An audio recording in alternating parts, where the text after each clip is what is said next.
What's going on, ladies and gentlemen? Gentlemen and ladies, however you want to flip it. Today is May 31st, 2015.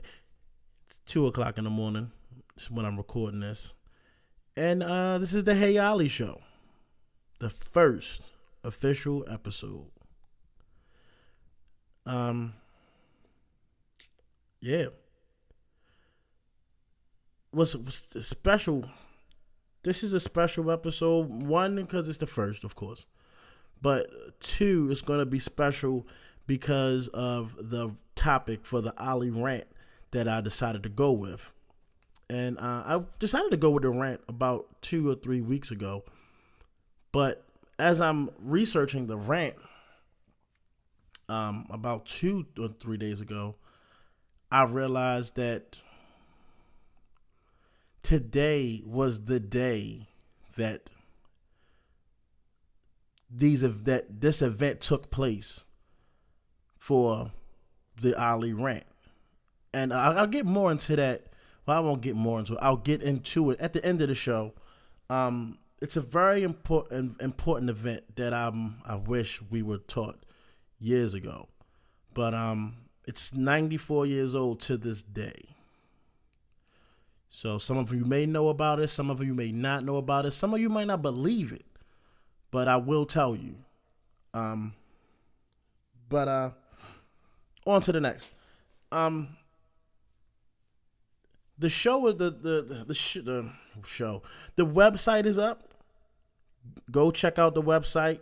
It's Ollie. theheyollieshow.com. www.theheyollieshow.com. That's also the same. It's also the same name for the Facebook page. It's also the same name for the Gmail. So you can email me. You can email me your thoughts. You can email me, music, movies, topics that you think I should tackle, all that stuff. So all of it is theheyollieshow, .com, .gmail, Facebook. That's the Facebook page. For personal me, it's my Facebook. You can catch me at Ollie Voso or probably Montgomery Fisk. The Twitter and the Instagram are both Ollie Voso, OLLIEVOSO. And I think that's about it. So what's this show going to be about, you're wondering? Hey, Ollie. I probably already mentioned it's going to be about music, movies, and how I feel about them. But not like that. So the format is going to be me giving you a song that I think is cool. Then I'm going to give you a album that I think is cool. But they're not going to be, more than likely, you're going to be like, who? I never heard of these people. And that's the point. Because media has people so, just bottled in. And it's insane. That's all you know. All you know is what the radio gives you. If the radio or the media in any way, shape, or form, all they give you is this. Well, the popular media anyway, because I like Turks. They be giving you some different stuff. But most of the media we listen, we see, or whatever, it's giving us horrible. It's not horrible, but it's not giving us variety. You don't get variety, and that's what I'm hoping that this show brings to a lot of people. I'm hoping it brings you guys and gals some variety, something different, something new. You know what I'm saying? And hopefully it sparks your interest enough to make you want to reach out on your own and, listen to different music and better music, in my opinion, and watch better movies, more in depth, with movies where they care. You know what I'm saying? Where it's not just the same basic thing going on and on. Like, watch a movie and it's like, you know the beginning, the middle, and the ending before the movie is even done. And it's like, it's horrible. So that's what I'm trying to give you guys. So without further ado, we're going to start with first the movie.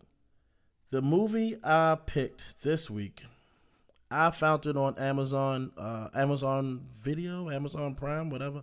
You buy the Amazon Prime. The Amazon Prime gives you videos and gives you movies and music and all kinds of stuff. So I found this on the Amazon, and the movie is called Frequencies.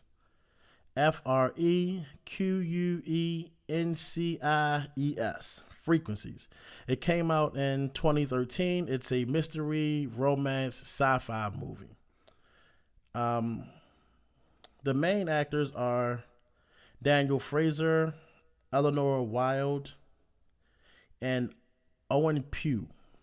That's Zach, Marie, and Theo. That's their names in the movie. Zach and Theo are friends, and Marie. So the movie kind of opens up. It's a British movie. So the movie opens up with them taking a test. They're in, I want to say, middle school. They're even in like fifth or like middle school, something like that.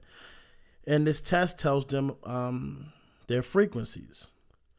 So Marie has a very, very high frequency, which means she's very, very smart, but also in turn very, very cold. She doesn't really have any emotions because that's just what happens with these high frequency people. They really don't have any emotions, and they're less capable of experiencing them. And then Zach has his frequency is so low that it's in the negatives. But in the movie, you may think that that's he's stupid, but it actually says that he's a genius in the movie. And I still kind of haven't figured that out, but I guess it's just a part that it played. And but Zach, he wants to be with Marie. Like, he loves Marie since a young teen. Like, he loves Marie. But because their frequencies are so far apart, they can't be together. Like, they can't be around each other. Because if they're around each other more than 60 seconds, more than a minute, something bad happens. Mainly to Zach. Like, I think one time he passed out. One time they, like, a plane flew over and, like, luggage was dropping out the sky and it almost clubbed him in the head. Like, bad things happen when they're around each other. So, and this goes on for a long time. And then I think, like, they stop seeing each other. And then he comes back. And then they're together. The whole time he was gone, he's trying to figure out how to raise his frequency or lower her frequency. And he does that with the help of Theo. Theo is, I'm going to leave Theo's part alone because I want y'all to watch it. Theo plays a very, very intricate part behind the scenes, and it's very, very intriguing. So I want y'all to watch Theo's. Theo's part is probably the most important part of the movie. I'm gonna leave Theo part all the way out. So Zach tries to figure out a way to get him and Maria to have a connection where they can be around each other for a long period of time. Because he's in love with her, but she just wants to be around him because she wants to figure out, what's going on. She's just intrigued in like all the things that are going on between them two. So Zach and Theo figure it out. And it's got something to do with words. I can't remember exactly, but it has something to do with words. You say certain words, and it allows these people to do certain things, like frequencies. The word is on a certain, like when you pronounce the word, it's on a certain frequency, and it affects you in a certain kind of way. And the movie is very, very good. But the end, I guess, thing, without kind of giving away too much of the movie, is Mozart. Like, Mozart, to not be affected by the frequencies, you have to play music. And I think the music to play is Mozart. And it's something about the way Mozart created music that outdid the frequencies in some kind of way, shape, or form. But it's very, very cool. A very, very cool movie. I would like you guys to check that out. So, it's called Frequencies. It came out in 2013. It's a very cool movie. Very cool movie. It has some slow moments, but overall, overall, it's a good movie. So, on to the next. The next thing is I'm gonna give you the single first for an artist. I found her on Google Music. I think it's called Google Music or whatever. When I had an Android, now I'm Team Apple, and it was a free song, if I'm not mistaken. It was either free or very cheap, and just the cover intrigued me. So I was like, all right, I'll check this song out, listen to it. The song is dope. It's not. It's nice and up tempo. It's cool. Her voice is very very unique, and I just like it. I like the song. So the album that the song is on is called Youth Novels. The song is called Dance Dance Dance, and the artist is called Likey Lee. I might be saying that wrong, but it's Lykke Li. So Likey Lee. Likey Lee. I don't know. But a little bit of background on who she is. She's from Sweden. She's a Swedish indie pop artist. She Someone found out about her on MySpace in like the early 2000s. Check that out, like MySpace. Ooh, the fuck, you still got a MySpace, Tom? But and her debut album was titled Little Bit. I used to call a girl Little Bits. This girl I knew, we was cool. She was hood. I liked her. But her debut EP, her debut EP was titled Little Bit. It's came out on LL recording label. Not like LL Cool J, but LL. I guess it's something in Sweden. Then she had an appearance on Swedish MTV. I didn't know that Sweden had an MTV. I mean, I knew they had TVs, but who knew? I don't know. MTV was never my favorite thing. But and then her video for Little Bit was nominated for the Swedish Grammys in 2007, which is cool. That's dope. So then after that, she signed to Atlantic about a year later in 2008 and released Youth Novels, which is this this album where this song Dance Dance Dance is on. I really think you guys should check it out. And she's since then released 3 albums on Atlantic, which was, the first one was Youth Novels, the second one was Wounded Rhymes, and the third one was I Never Learned. I haven't listened to these albums. I need to buy them and check them out. But definitely check out Dance Dance Dance. Like I said, I found it on Google, on the Google Music app or whatever. I'm not 100% sure if it's on iTunes, but wherever you can find it, check it out. The song is called Dance Dance Dance by Likey Lee. Very dope song. You'll like it. Maybe. I don't know. Now the album that I want to tell you guys about, great album. It's about 12 songs on there, and the album is dope to me. The album is by an artist by the name of Chet Faker. That's ChetFaker, Chet Faker. The album is built on glass. It's about 12 songs on there. Very dope. Very dope. I got introduced to this artist by my uncle. My uncle sent me a video of his called Gold. The video was cool. I didn't watch the video the first time. I just listened to it because I was at work. So I'm just listening to the song. And the song is just like real chill, but like real cool. It's got like a pimpish kind of lovey thing going on. It's dope. A very dope song. So I was like, fuck this, I'm gonna buy the album. So I buy the album. The album is called Built on Glass. And the album is dope from like start to finish. And some of my favorite songs on the album is too many to name. But probably like my go-to joints is Cigarettes and Loneliness and Blush out in 1998. So those 3 songs are definitely bangers. Like they go. So, and a little bit of backstory on Chet Faker. He was born in Melbourne, Australia. His original name is Nicholas James Murphy. Like I said, he's Australian electronic musician. I'm sorry. He signed with Downtown Records. I guess that's somewhere in Australia. He won Breakthrough Artist of the Year and had an independent single EP at the Australian Independent Record Awards in 2012. And he also did a cover, the Blackstreet. I like the way you work it. No Diggity on his album Thinking in Textures, the one before this one. But that song, that cover song that he sung, that I guess his version was in a 2013 Super Bowl commercial. I didn't know that.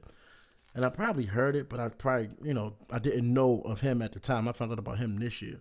And I also got his first album, Thinking in Textures, which was very dope too. Like, definitely check it out. Please check him out. I like him.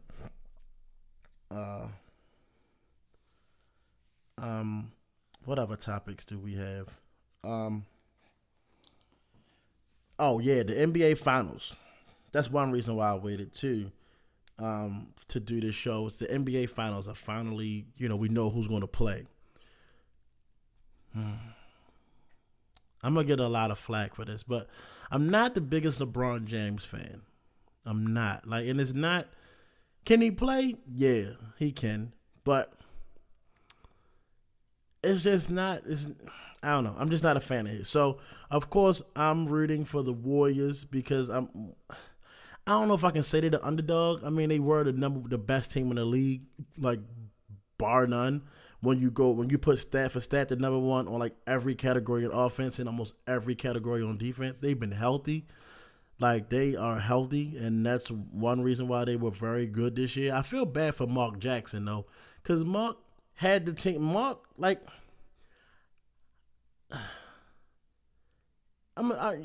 We know he had beef, I guess, with the upper management because he wanted to run the team. I want to say he wanted to make it a team game, and they wanted the ball to be in Steph Curry's hand more often, which you can't go wrong either way because the Warriors have a team. They have a very good team, and this is something that LeBron usually doesn't handle well. Like the Spurs, that's why he lost. He lost championship to the Spurs, and he lost it to the He lost it to the Spurs, and he lost it to the Mavericks. He lost it to somebody else. I just can't. I think he won two. He won two and lost three in Miami, or did he? He went 4 years straight in Miami, and lost the first 1-2, and then lost one. I can't remember who he played though. I guess he beat Dallas again. I don't remember, but yeah, so I'm rooting for the Warriors. I felt bad for I know a lot of y'all seen that Steph Curry fall, which I thought was, I'm like, if Steph Curry don't get back up and get back this game or that game or the next game, I think the Rockets would have came back and won. And I feel kind of bad for my man James Harden. We gotta fear the beard, man, and the beard, he had the worst game. Yeah, shout out to Lil B, shout out to the base guard, because you gotta shout out the base guard. Right now, you should be on your knees praising the base guard when you hear this. Praise Lil B, one shout out to yo. But yeah, James Harden had a horrible game. What was it, game 5? Horrible. 13 turnovers. He had 8 in the first half. 13 turnovers. Crazy, He was shot 2 for 16, something like that. Missed free throws. But Steph Curry missed 2 free throws back to back, and ain't nobody say nothing. I saw that, and I was surprised. I was 2 free throws back to back from Steph Curry. I don't know. Then, in that game where they blowed him out, Klay Thompson catch one to the head. A damn Tiger D from Saget out. Trevor Ariza out there, motherfucker. Jeez. And I didn't think he had a concussion until the next day. And they was was throwing up, or was it that night or the next day? I don't know. But Joe was throwing up in the car, something. So hopefully he be back. And I really, really want the Warriors to win. One, because LeBron got his. You know what I'm saying? LeBron has his. You can't take that away from him. He got his, even though he had to go to find and coerce two of arguably the best players at their position in the league to go to one team, to a team that already had a winner, somebody who won the championship already. But anyway, I want the Warriors to win. That's what I'm rooting for. It'd be real cool to see the Warriors go. Like I said, I want Mark Jackson to get his just due. They definitely need to give him a ring. They definitely should give him a ring if they win, because he deserves it, because that was his team. Like, he put them boys together. He put them, and them boys was playing. They was playing last year. They just had a lot of injuries. You know what I'm saying? Bogut was the key. Like, Bogut was their key. They didn't have a big enough center to cause enough problems. Like, what? I think Bogut had like 10 rebounds like the first half. And had like 8 in one quarter. I couldn't even count it. I'm like, how do you get 8 rebounds in one quarter? That was crazy. The Rockets, man, like, the Rockets are only going to go as far most times as Howard is going to take them. And everybody know that Dwight Howard ain't got no heart, yo. He ain't got no heart. How you that big, yo? How you that big? Yo, and he be having some cheap shot plays, yo. Some cheap shot, bitch-made plays. So, I don't know, man. I don't know. These big guys, yo, they soft, man. I remember when, was it the Lakers, I think? Was it the Lakers? Yo, Andrew Bynum, when yo took a cheap shot at JJ Barea and shit, I was like, oh my God, yo, these big men, yo, like, y'all soft. I don't know where y'all come from. How you that big and you soft, yo? Like, I mean, I don't know, but whatever. I went to the Orioles game a few days ago, Thursday. It was kind of crazy because, what happened? It's like a crazy odd for you to get catch a foul ball. So I swear it was like 3 different people who had 2 chances at catching foul balls. Like, this one guy definitely could have had 2 foul balls. And it was crazy because they was all behind us, and I'm like, wow. Like, yo, they say the odds of you got a better chance of like winning the lottery or something than catching a foul ball at a baseball game. And I'm like, yo, whoever y'all are, y'all need to go play the numbers. But yeah, the game was good. We won. We beat the White Sox. Good game, real good game. I don't think we had any home runs. My man Wright was messing up for a little bit. Then they brought in Oliver Drake. He was messing up for a little bit, but we pulled it all together, got the win. I need the O's to step it up, man. I need y'all to step it up. Like, we are not looking like last year. We got rid of Cruz, which I thought was a big mistake. Like, Peter Angelos, is it Peter T or whatever? Peter Angelos, fuck you. Spend some goddamn money, man. Like, how you be talking about we ain't got no money, but I don't even think we're not even nowhere near the salary cap, if I'm not mistaken. So, like, spend some of that damn money, man. Get us some players and keep some players so we can go on runs, man. Win some damn championships. We try and win the pennant out this piece, son. And y'all know football season's coming up. Like, and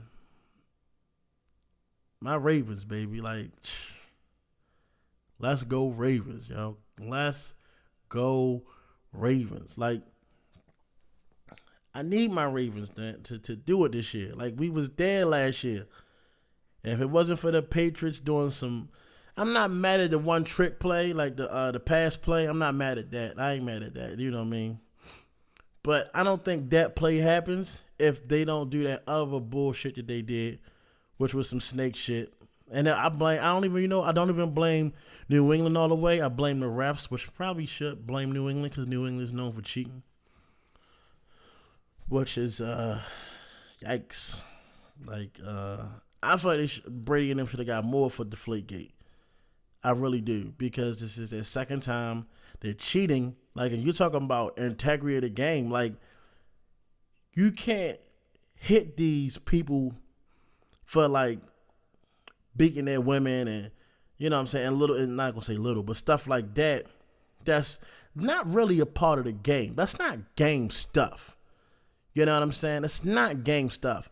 You have teams, and people will be like, oh, yo, everybody cheat. But everybody steal. But if I don't get caught, I ain't a thief. You dig what I'm saying? Like, it's not on my record, so it never happened. So you can't be like, oh, everybody cheats, everybody cheats. Well, you're the only one that's gotten caught, so maybe you should stop cheating. But so you're talking about integrity of the game. That is part of the game. Like first it was Spygate when they was recording people's signals and stuff like that.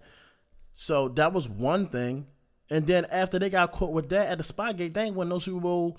The next time they win the Super Bowl, what happened? They get caught for cheating. And but somebody was talking about it. Somebody at my job was talking about how in our game when we played them, that Justin Tucker couldn't kick the ball as hard. Justin was like, why is the ball was dying? It wasn't kicking out of the end zone like he usually does, because that's what Justin do. You know what I'm saying? Legatron, Megafoot. You know what I mean? Justin Tucker, baby, the best kicker ever. But yeah, so they might have gave us deflated balls. Who knows? You know what I'm saying? Who knows? But you got caught. You're destroying you're not destroying, I'm not going to say that. It's a word doesn't fit. But you're definitely affecting the integrity of the game itself, the actual game. You know what I'm saying? Like, what people, like, you're trying to put integrity of the game on somebody's personal life.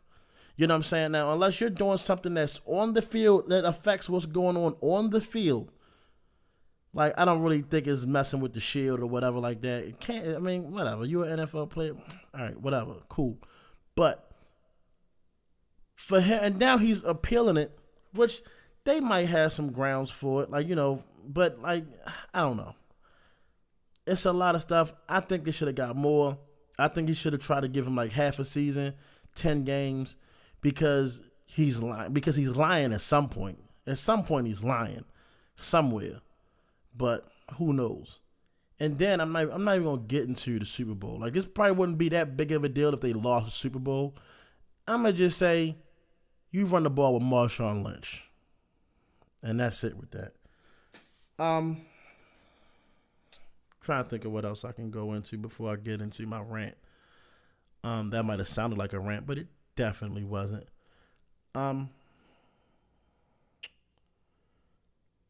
I think I'm going to end it, and I think I'm going to go into my rant. Yeah.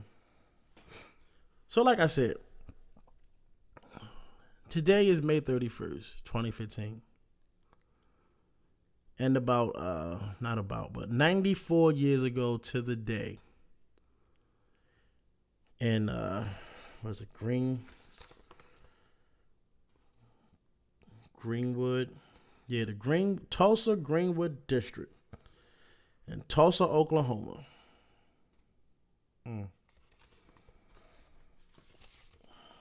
First, I'm going to tell you there were 3,000 deaths.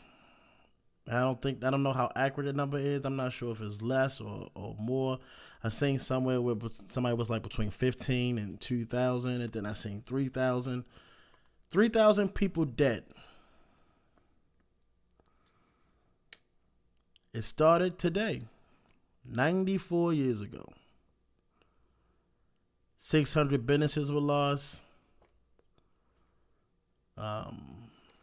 What else? 600 businesses were lost. There were 21 churches, 21 restaurants, 30 grocery stores, 2 movie theaters, a hospital, a bank, a post office, 6 private planes.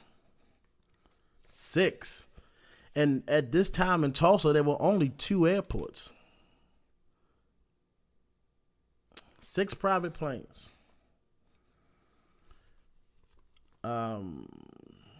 There was farmers, and so 3,600 square blocks. 36 square blocks of people pretty much wiped off the face of this earth. These people were black people in Tulsa, Oklahoma.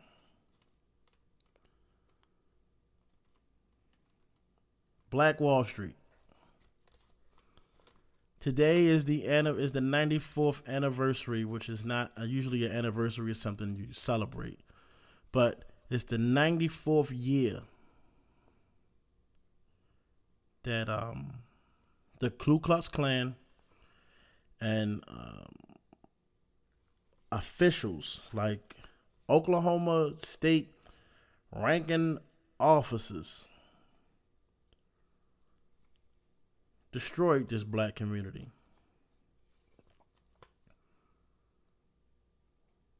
94 years ago.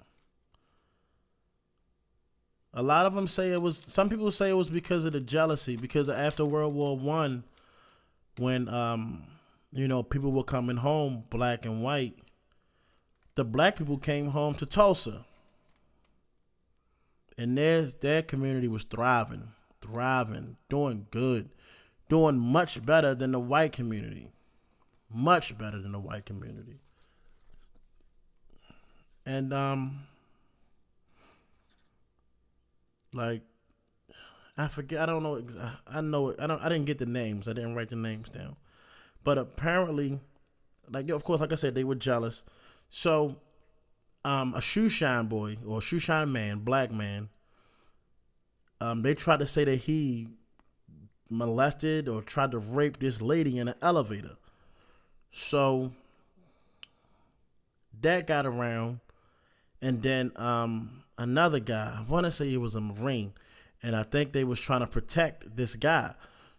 Then they met at like a courthouse or something. Somewhere they met, or like a group of people met, and then like some white guys like, "What are you doing?" The black guys like, "I'm standing up for my rights and for my people." They get into a tussle. Bow. The gun goes off. White guy dead. Boom. May 31st, 1921. Today.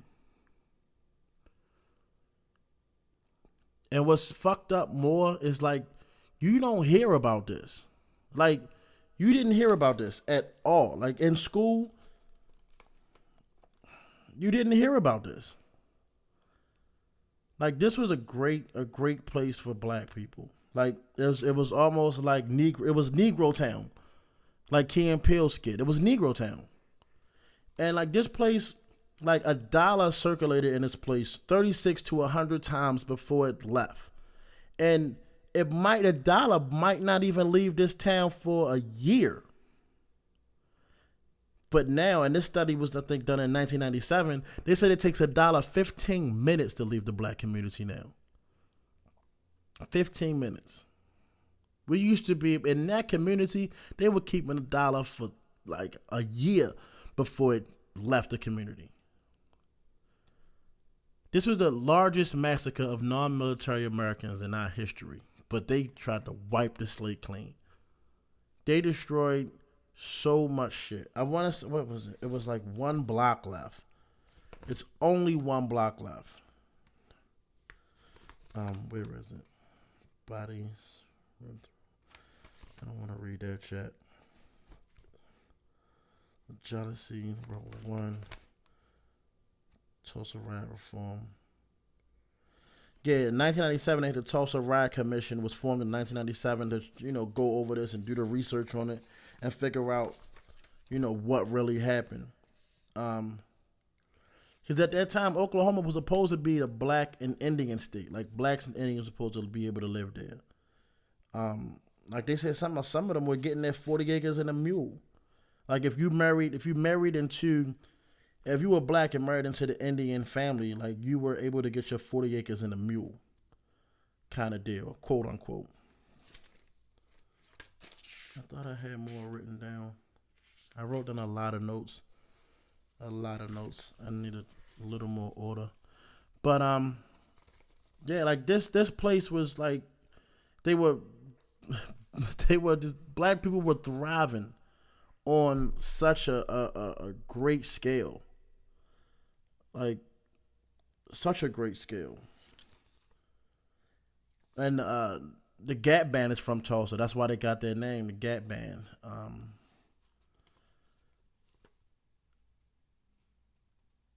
Insane. Like it's insane. Like it's really insane. We had black doctors, black lawyers. One of our doctors owned the bus system. They definitely believed in nepotism. They were uplifting. They were black with power. And Like there's reports that some of the survivors that say they had bombs dropped on them. Like they dropped bombs on American citizens in 1921, black people.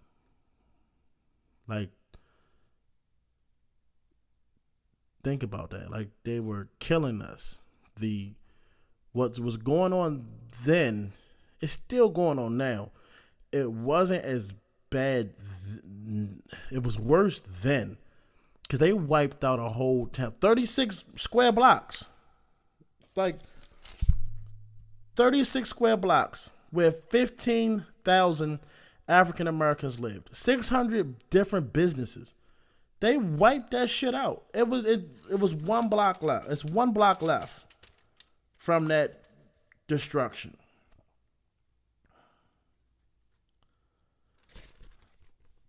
Insane. And Black Wall Street, they called it Little Africa. They said it was pretty, what you could compare it to is a miniature Beverly Hills. But it was for black people. And I say that because it's two things. Because we get back to that? And I feel like we can. Because you have the media now. Like you can't, back then it was so hard for news to travel. But now, like, you couldn't do that now. Like, you couldn't wipe out a whole community of powerful black people now. But in the same token, like, how do you lift black people back up to even want to get to that point again? Like, how do you lift black up? Right now how do you fight in a place where you're 13% of the population versus the 70% that control it? Like Tulsa had the answers. You have to unify. Like they would send their kids to school in suits and ties and dresses, and because you had to be respectable. You had to be respected and respectable.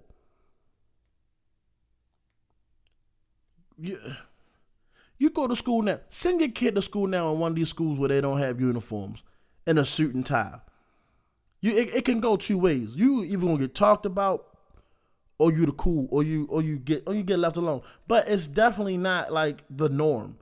Like some people don't even own suits. Like I can't front. I don't own one anymore. I used to own two or three, but I don't own a suit now. But some people don't even own suits. Like we don't even teach. Like we don't even try to. Like I can't say we don't. Yeah, we don't teach. We don't teach our kids respect anymore. That's not on the white man teaching your kid respect. That's on the parent. Now the white man is responsible for a lot of other things, like the complete demoralization of black. Like what I'm saying, the complete demoralization of black. Like you give a minimal amount of help, minimal amount of support, if any at all. You let the cops kill us. You don't care if we die.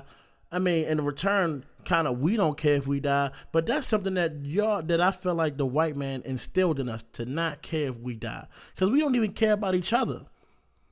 We don't care about each other, and that's the hard, God honest truth. I don't even want to say God, but for you Christians, that's the God honest truth. Black don't even like black.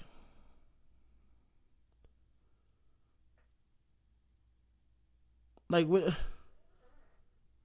And it's you wanna know, it's years and years of the media portraying us in this horrible light. Horrible light. And all they do is display us in horrible light. Okay, I'm from Baltimore. I was in Baltimore when the riots was going down. I was out there protesting with them, whatever.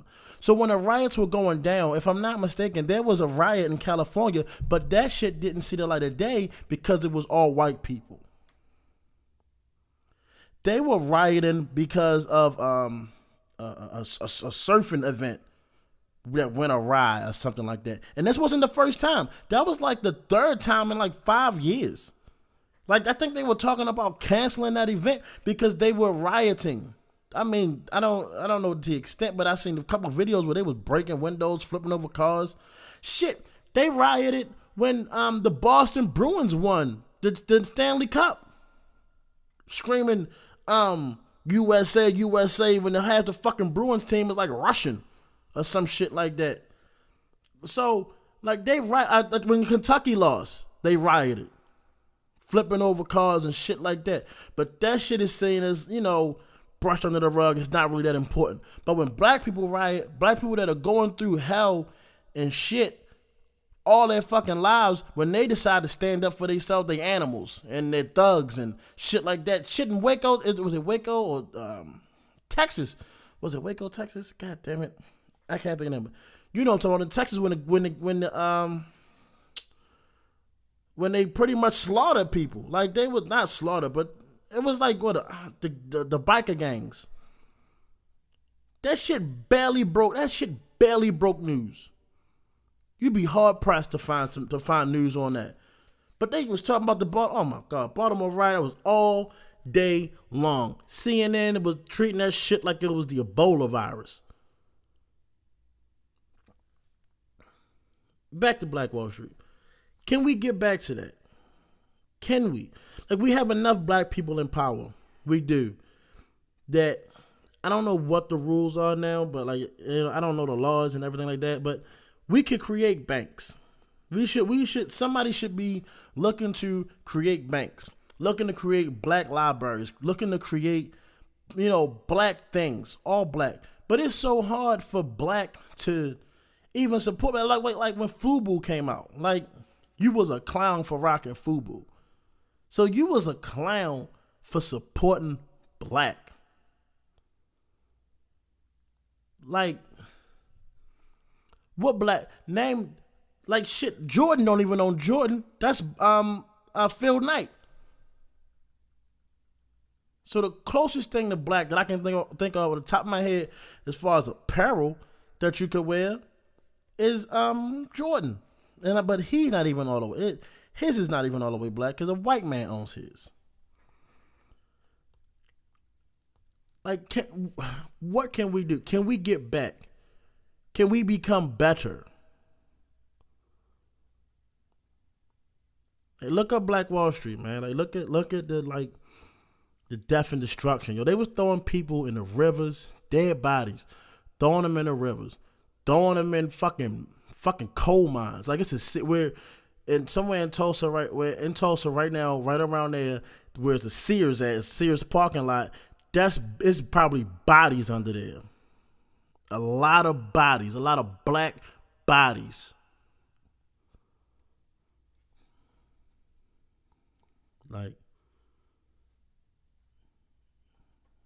I don't know, man. It's fucked up. Like, to be black in America, yo. Look. Yeah, I love y'all. I love you, black. I love you, Baltimore. Yeah, that's the Hey Ollie show for today. I hope y'all have a great week. I see y'all.